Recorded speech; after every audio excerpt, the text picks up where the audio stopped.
नमस्कार मित्रों। आज एक दैनिक अखबार के संपादकीय पेज पर पुरानी पेंशन को लेकर एक लेख छपा है और उस लेख को लेकर बहुत ही बड़ी प्रतिक्रिया सामने आ रही है। उस लेख के विरोध में सोशल मीडिया पर हैशटैग चलाए जा रहे हैं। इस लेख को जिस लेखक ने लिखा है उसे अर्थशास्त्र का अल्पज्ञानी बताया जा रहा है। मैं उस जो लेख में कहा गया है जो बातें उस पर भी चर्चा करूंगा और ये भी चर्चा करूंगा कि पिछले कुछ सालों से हर चुनाव में पुरानी पेंशन की मांग एक राजनीतिक मुद्दा बनता जा रहा है।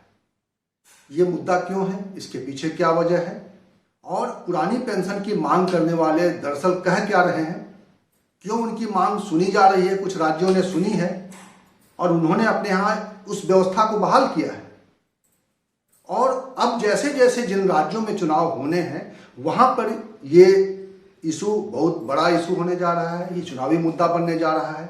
गुजरात में ये बड़ा मुद्दा है, हिमाचल प्रदेश में चुनाव होने वाले हैं, वहां ये मुद्दा बन चुका है। तो ऐसे जिन राज्यों में चुनाव हो रहे हैं वहां पुरानी पेंशन की मांग कर रहे हैं। सरकारी कर्मचारी हैं, इसमें टीचर हैं और तमाम तरह के एम्प्लॉयज हैं।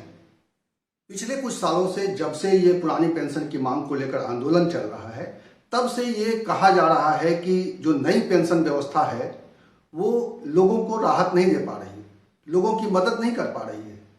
जब अपनी नौकरी समाप्त करके पेंशनर जब रिटायर होता है तो जो उसको पैसे मिलते हैं वो उसके लिए आगे के जीवन के लिए पर्याप्त नहीं होते हैं और कई बार लोगों की जिंदगी में ऐसी ज़रूरत होती है जब वृद्धावस्था में आदमी को कई तरह के सहारे की ज़रूरत होती है। वह शारीरिक रूप से कमज़ोर हो गया होता है, उसको मेडिकल फैसिलिटी चाहिए, उसको और तरह की सामाजिक सुरक्षा चाहिए। ऐसे में पैसे ही उसकी मदद कर सकता है और अगर जो व्यक्ति सरकारी नौकरी में रहा है या ऐसे सेवा में रहा है जहाँ पे पेंशन व्यवस्था है, वो उम्मीद करता है कि उसकी आगे की ज़िंदगी भी जैसी जिंदगी चली है वो नौकरी के दरमियान वैसी जिंदगी वो आगे भी जीता रहे। और एक स्वाभाविक जो जीवन शैली है उसमें कोई भी चाहेगा कि उस उत्तरार्ध में जब जीवन के आखिरी समय में वो उसे किसी तरह के कष्ट का सामना ना करना पड़े और इसी भावना के साथ पेंशन व्यवस्था है। और जिन देशों में भी इस विषय को संवेदनशीलता के साथ समझा गया है वहां पर यह व्यवस्था लागू है। और जर्मनी में तो केवल 5 साल की नौकरी के बाद भी आप पेंशन के हकदार हो सकते हैं। भारत में तो ऐसी व्यवस्था नहीं बनाई गई है अभी। तो हमारे यहाँ जो व्यवस्था है पेंशन की, उस व्यवस्था में बदलाव की ज़रूरत है, सुधार की ज़रूरत है। और उस सुधार के लिए ये तो है कि इस वक्त पुरानी पेंशन को करें कि सीधे जो पुरानी व्यवस्था थी उसको लागू कर दिया जाए। लेकिन अगर सरकार सामाजिक सुरक्षा को लेकर गंभीर है और इसे नहीं मानती है कि ये भी एक तरह का चुनावी प्रलोभन है तो निश्चित रूप से इस बारे में कोई सर्वे होना चाहिए, किसी तरह का एक अध्ययन होना चाहिए और उस अध्ययन के बाद एक व्यवस्था आनी चाहिए जिससे लोगों को सामाजिक रूप से सुरक्षा का अनुभव हो सके, उसके जीवन में किसी तरह की निराशा ना आए। लेकिन हो क्या रहा है कि पिछले कुछ सालों से जब से यह मुद्दा बना है तब से यह मुद्दा सत्ता पक्ष और विपक्ष के रूप में विभाजित हो गया है। ऐसा लग रहा है कि जो पेंशन मांगने वाले हैं, पेंशन की मांग कर रहे हैं, वो सत्ता विरोधी हैं और जो पेंशन मांग कबूल कर रहे हैं वो सत्ता में बने रहने के लिए ही पेंशन की मांग कबूल कर रहे हैं। जैसे राजस्थान में लागू हुआ, जैसे छत्तीसगढ़ में लागू हुआ, जिसको झारखंड सरकार ने फिर से लागू कर दिया। तो माना यह जा रहा है कि वो सत्ता में बने रहने के लिए इसका इस्तेमाल कर रहे हैं, जबकि शायद यह इसलिए किया जा रहा है क्योंकि उनको ऐसा लग रहा है कि यह सामाजिक सुरक्षा का सवाल है, ये एक जायज मांग है जिसे पूरा किया जाना चाहिए। अब आइए हम बात करते हैं कि उस लेखक महोदय ने जो लिखा है, जो तर्क दिए हैं कि पुरानी पेंशन व्यवस्था को लागू करके स्थितियां खराब हो जाएंगी, अर्थव्यवस्था डगमगा जाएगी, कुछ ऐसे संदेश जो दिए हैं, तो वो क्या कह रहे हैं और उनका किन बिंदुओं पर उनका विरोध किया जा रहा है। दरअसल इस लेखक ने, जिसने भी इस लेख को लिखा है, उसकी भाषा से लग रहा है जैसे वह सत्ता प्रतिष्ठान से जुड़ा हुआ व्यक्ति है, जैसे वह इस वक्त जो सत्ता में है उनके विचारों से सहमति रखता है। अगर आप सोशल मीडिया पर जाकर सर्च करेंगे उस लेखक का नाम, तो आपको ये पता भी चल जाएगा कि उनका संबंध उन्हीं लोगों से है जो सत्ता में बैठे हैं। और खासतौर पे उनके ट्विटर हैंडल पे अगर आप जाकर सर्च करेंगे तो ये साफ हो जाएगा। ये बताने की जरूरत नहीं है कि वो एक तरफा अपनी बात रखने की कोशिश कर रहे हैं, और ऐसा इसलिए भी लग रहा है क्योंकि उन्होंने अपने लेख में एक भाषा का इस्तेमाल किया है। जैसे उन्होंने कहा है कि मांग की जा रही है, अब हो रहा है। अब सवाल उठता है कि यह एक मांग है, पुरानी पेंशन की मांग है, जिसको लेकर आंदोलन है, जिसको लेकर कर्मचारी, शिक्षक और तमाम तरह के जो भी सरकारी कर्मचारी हैं वो इसके खिलाफ में सड़कों पर हैं और ये सरकार से मांग कर रहे हैं। तो ये मांग है, इसको इन्होंने ऐसे लिखा है जैसे दबाव बनाना शुरू कर दिया है, दबाव बनाया जा रहा है, ऐसे शब्दों का इस्तेमाल किया है। तो इससे ही जाहिर हो रहा है कि वो एक तरफा है अपने उस निर्णय में। दूसरी बात उन्होंने कहा है कि समाजवादी सोच का नतीजा है, और समाजवादी सोच में यह आता है कि नागरिकों को राज्य पर आश्रित बनाकर रखने की जो अवधारणा है उसके तहत ये व्यवस्था मांगी जा रही है।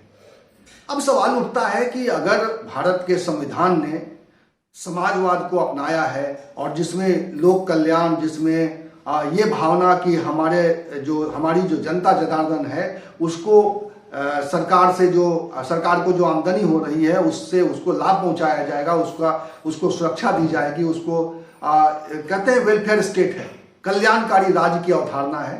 तो इसमें कहाँ गलत है? ये कल्याणकारी राज्य की अवधारणा में अगर किसी देश में अपने नागरिकों को मदद की जा रही है तो ये क्या अवधारणा गलत है? क्या इस अवधारणा का पालन इस सरकार ने नहीं किया है? जब देश में कोरोना का संक्रमण चल रहा था तो प्रधानमंत्री की ओर से जिस योजना का ऐलान किया गया था, अनाज दिया जा रहा था, यह क्या कल्याणकारी राज्य की अवधारणा के विपरीत था? सवाल उठता है कि जब आप किसी फैसले को मुहर लगाते हैं, उसको स्वीकार करते हैं, और दूसरे लोग जब वैसे ही मांग करते हैं या वैसा ही फैसला करते हैं तो उनको आप विरोधी बता देते हैं। तो ये एक राजनीति चल रही है, और निश्चित रूप से पुरानी पेंशन को लेकर भी एक राजनीति दिखाई दे रही है, क्योंकि इसको लेकर जनता में एक स्वीकृति बन रही है, जनता में एक ऐसा एक मोमेंटम बन रहा है जो निश्चित रूप से आने वाले राज्यों के चुनावों में और आखिर तौर पे 2024 के चुनावों में एक बड़े मुद्दे के रूप में दिखाई देगा। और इससे कोई इनकार नहीं कर सकता कि सरकारी कर्मचारी, टीचर, शिक्षक, तमाम तरह के जो ये सरकारी तंत्र से जुड़े हुए लोग हैं, ये बहुत बड़ा वर्ग है जो सरकार बनाने और सरकार गिराने में जिसका बहुत बड़ा रोल हो सकता है, रहा है। और शायद इसीलिए इस विषय में इसको एक राजनीतिक दांव की तरह खेला जा रहा है और खेलने की कोशिश की जा रही है। इसके अलावा इस लेखक ने जो तर्क दिए हैं कि राज्यों की स्थिति बहुत गंभीर है और राज्यों पर कर्मचारियों को जो पेंशन दिया जा रहा है उसका बोझ बहुत ज़्यादा है, और उन्होंने गिनाया है कि किस राज्य के ऊपर कितना % बोझ है सरकारी कर्मचारियों के वेतन का, पेंशन का। तो ये तो स्वाभाविक है। आज की हालत में जब आप एक बड़ा वर्ग है उसको आप लेकर साथ चलना चाहते हैं, और सरकारी कर्मचारियों का एक बड़ा वर्ग, उसके बगैर आपका काम नहीं चल सकता। वही लोग सरकार के लिए राजस्व उगाही भी करते हैं, वही लोग सरकार के लिए जो तमाम तरह की नीतियां हैं उसको लागू करने के लिए तत्पर रहते हैं, काम में आते हैं। तो ये तंत्र है, और इस तंत्र को इग्नोर तो नहीं किया जा सकता है, उस तंत्र की सामाजिक सुरक्षा को इग्नोर तो नहीं किया जा सकता है। जाहिर है इस पे खर्च हो रहा है, लेकिन जिस तरीके से तमाम तरह के संसाधन जो आ रहे हैं, उससे तमाम तरह की योजनाएं जो चलाई जा रही हैं, और जो तमाम क्षेत्रों में हम विकास की जो तस्वीर देख पा रहे हैं, सरकारी दफ्तरों का रंग रूप आज बदला हुआ है। वो पुराने मेज चेयर वाले दफ्तर अब नहीं दिखाई देते हैं, अब बिल्कुल कारपोरेट के तर्ज पे सरकारी दफ्तर हैं। जब वहां पे इन्वेस्ट किया जा रहा है, जब हमारे सड़कों पे और तरह के बुनियादी ढांचा के विकास में हम पैसे लगा रहे हैं, और वहां उसका नतीजा हम एक विकास के रूप में देख रहे हैं, और विकास का हंगामा कर रहे हैं, विकास के दावे कर रहे हैं, तो लोगों के बगैर विकास का क्या मतलब है? क्या हम कुछ समाज के उस तबके को छोड़कर विकास करना चाहते हैं?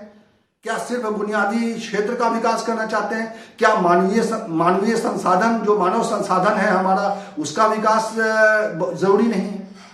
मुझे लगता है कि इस पूरे मसले को सिर्फ और सिर्फ सियासी चश्मे से देखने की जरूरत नहीं है। इसको सामाजिक और संवेदनशीलता की धरातल पर कसे जाने की जरूरत है और उसके बाद ही कोई सॉल्यूशन निकल पाएगा, उसके बाद ही कोई जो समाधान निकलेगा उसका एक बेहतर परिणाम नजर आएगा, समाज में संतोष नजर आएगा, समाज में विकास की एक धारा जो चल रही है उस धारा में गति दिखाई देगी। और ऐसे मसलों पर राजनीति करने से समाज में गलत संदेश जा रहा है। और आज के लेख में ये जो रिएक्शन दिखाई दे रहा है सोशल मीडिया पर, और सिर्फ सोशल मीडिया पर नहीं, ये जमीन पर उतर कर भी आपको आने वाले समय में दिखाई दे सकता है, क्योंकि इससे जुड़े हुए लोग जो इस आंदोलन को चला रहे हैं वो उनकी पहुंच अब अधिक लोगों तक हो गई है।